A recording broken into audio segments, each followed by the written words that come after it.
এই যে পয়লা বৈশাখ 31 নাইট করি, এটা হলো প্যাগান ধারণা, প্রকৃতি পূজা। সেটা কি? বছরের শুরুর দিনে আমরা যদি খুব ভালো করি তাহলে পুরো বছর ভালো থাকবে।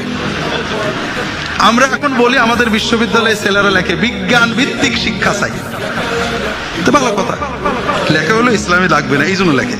তাছাড়া বলেন তো, আমরা যখন বলি এসো হে বৈশাখ, এসো এসো এসো, এটা তো বিজ্ঞান ভিত্তিক। বৈশাখ তো শোনে, বৈশাখ শোনে না? কি উদ্ভট! সেই বর্বর যুগের বর্বর প্যাগানিজম আমরা ডেকে আনিছি, বৈশাখকে ডাকছি এসো হে বৈশাখ, এসো হে বৈশাখ। তার আগে ছিল, আমাদের দেশেও ছিল, বৃষ্টি না হলে গায়ে কাদা মাদা মাখতো, জানেন আপনারা? এটা হলো প্রকৃতি পূজা, অর্থাৎ আমরা কাদা মাখছি, আসমান হয়তো আমাদের কাদা দিকে একটু বৃষ্টি দিয়ে দেবে। কথা বোঝেননি? পয়লা বৈশাখে ঢোল বাজাচ্ছি, তাহলে সারা বছর বোধহয় ঢোল বাজানো হবে,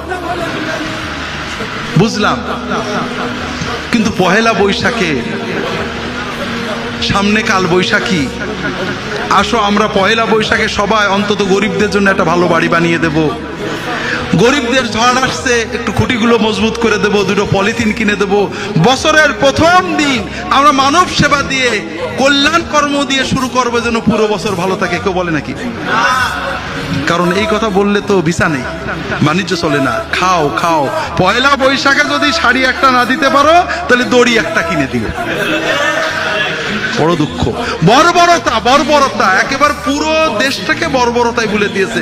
বিশ্বাস করেন ভাইরা, কোন সভ্যতা আর নেই